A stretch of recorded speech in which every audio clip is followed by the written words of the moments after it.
Okay, he didn't want to tell you guys about the introduction, but what I'm going to do, I'm going to take you on a little journey back into my life and tell you about the introduction that he didn't want to read to you. So I want everybody right now, I want you to put on your seatbelts.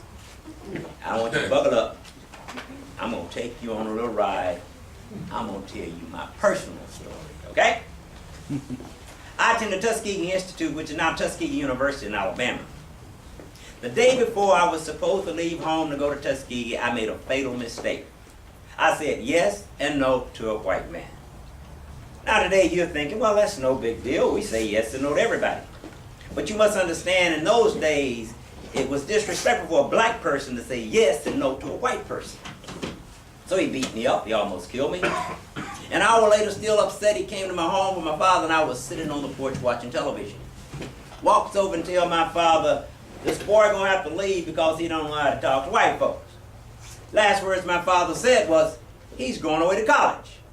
At that moment, he reached in his pocket, pulled out a gun, struck my father across the forehead. And I hit him with a small bottle I had. And as I held on to him, he cocked the gun, shot my father in the chest 8 times, killing him instantly. Well, I don't have to tell you what happened to my world. It was turned upside down. He never spent a day in prison. 10 days after my father was killed, I went on to Tuskegee anyway. But mentally I wasn't prepared. I was a wreck. I was a zombie. I lost it. Mentally I couldn't handle things. I became a zombie. You could sit me in this chair. You could come back in 1 hour, 2 hours. I would be in the same position. I would not have moved out of the spot.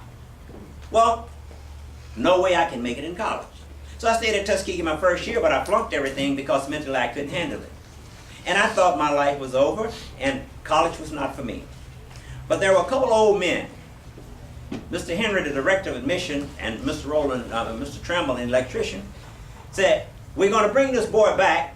We're going to put him on probation for a year. And what that allowed them to do, that allowed them to work with me another year to see if they could get me together mentally.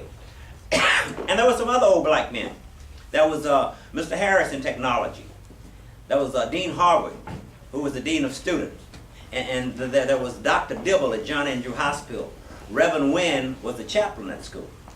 And they all began to work with me. I'm thinking, look, there's a mental institution down the road about a mile. Why don't you just take me down there and drop me off and I'll be fine.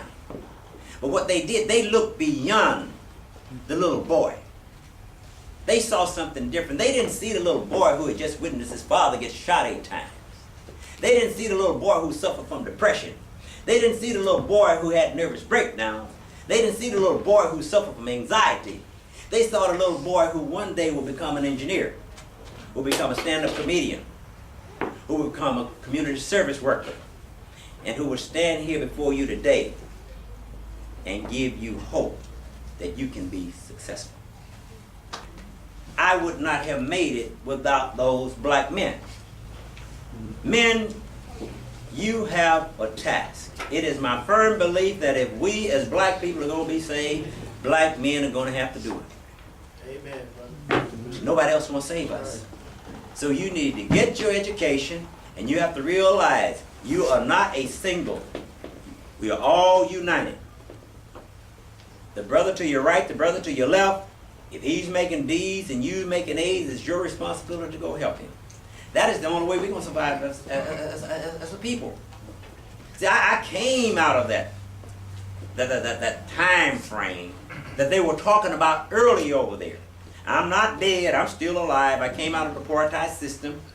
And I tell young kids, yeah, I could not go into McDonald's. We had a little window around to the side. We couldn't stay in hotels. We couldn't do all the things that you take for granted today.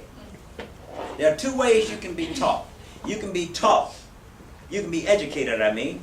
You can be educated by what you're taught, but you can also be educated by what you are not taught.